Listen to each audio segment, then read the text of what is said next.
Close your eyes. Like seriously, close them right now. If a pirate stepped into a classroom right now, think hard about what he would look like. Remember that image. Now open your eyes. Does your imagination resemble or come close to this? Or this? How about this guy? Again?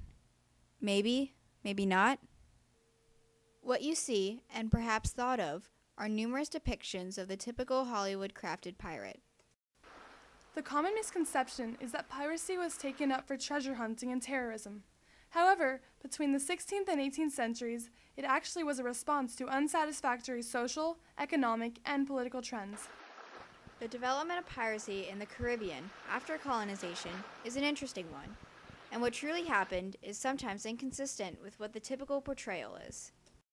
Hollywood and past traditional fantasies have distorted piracy's reputation, and we are here to give you a small sense of how, truly, piracy developed, and how and why they lived, and what their presence meant for colonial civilizations and empires all around the world.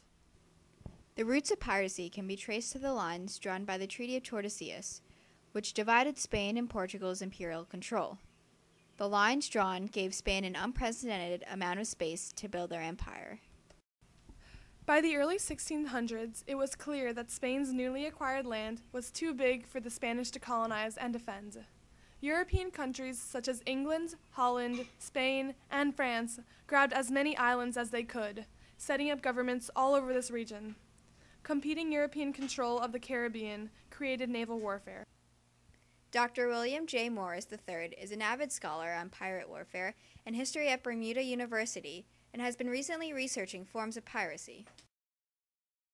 One way to engage in this far-reaching naval warfare was to employ privateers, a unique but popular form of piracy in which European governments commissioned those willing to raid foreign ships to deplete them of money and supplies. Buccaneers, such as Henry Morgan, were especially commissioned to raiding the Spanish, a direct result of the vast amount of territory that Spain was enabled. Since they had more to control, they had more to lose. Being commissioned to become a privateer or buccaneer allowed pirates such as Englishman and Captain Woodes Rogers to be appointed a high office in various colonial outposts. Rogers was appointed governor of the Bahamas after an eventful and successful career as a privateer. After I set out on another expedition against Madagascar pirates, I turned my sight from Madagascar to the West Indies. My connections included several of the advisors to the new king, George I. I was able to forge an agreement for a company to manage the Bahamas, which were infested with pirates, in exchange for a share of the colony's profits. At the time, according to the governor of Bermuda, the Bahamas were without any form or face of government, and the colony was a sink or nest of infamous rascals. Until I obtained his commission, the island had been nominally governed by the absentee Lord Proprietor, who did little except appoint a new, powerless governor when the position fell vacant. Under the agreement that underlaid my commission, the Lords Proprietor leased their rights for a token sum of my company for 21 years. Rogers was a prime example of how piracy was a resort to gaining status based on merit. Being on a self-governed ship, democratic governments ensued as responses to oppressive regimes in colonial states. The captain was generally elected through a representative body, and a source of codes, ethics, and laws became prominent in a pirate society. This notion is exemplified in the movie Pirates of the Caribbean.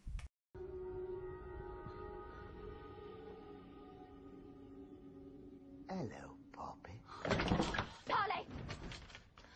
What? Parley. I invoke the right of parley. According to the code of the Brethren set down by the pirates Morgan and Bartholomew, you have to take me to your captain. I know the code. If an adversary demands parley, you can do them no harm until the parley is complete. Blazes with the code. She wants to be taken to the captain.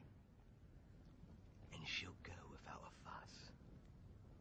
We must honor the code. Parley was an example of the efforts to reassure political and social equality.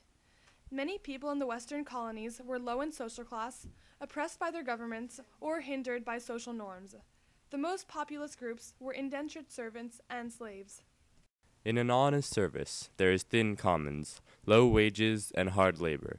In this plenty and satiety, pleasure and ease, liberty and power. No, a merry life and a short one shall be my motto.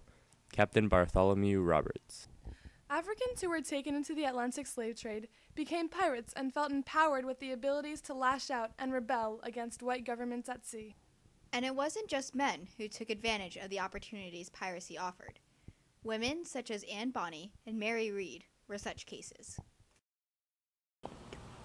I grew up on a plantation in Charleston, South Carolina, and refused to be portrayed in the image of a little girl. I hated it so much that I wanted to leave Charleston. I forced my husband, James Bonny, to take me as a sailor, and I absolutely loved the devious pirate lifestyle and begged to get taken on pirate adventures. My comrade, Mary Read, an Englishwoman, observed women being constantly mistreated in taverns in England and vowed to never be treated the same. Thus, disguised as a boy, she fled and resorted to piracy, where she was treated as an equal. God bless her. Together, we were the most dominant female pirates to ever set sail. Economically, the Pirates of the Caribbean benefited immensely from a sea-based life. As the Portuguese ships sought to benefit from trade in the Americas, the waterways were packed with commerce. Spanish ports were unable to control the massive trade on their portion of the world granted by the Treaty of Tordesillas, so heavy sea combat was explosive in areas surrounding the Americas. Pirates took advantage of the wild rush for resources and raided European commercial ships that were on their way back to their home country. The silver trade was most common in the 1600s and expanded to the Americas, where it boomed and revolutionized governments involved. However, every group, including the pirates, wanted a piece of this wealth. To remain economically comfortable, pirates raided and took over ships across the Americas, and they were successful due to their maritime expertise. Although pirates resorted to aggressive means of economic sustainability, this way of life was almost always necessary to achieve social, political, and economic equality. Piracy was a form of rebellion, as was any other revolution during this time period.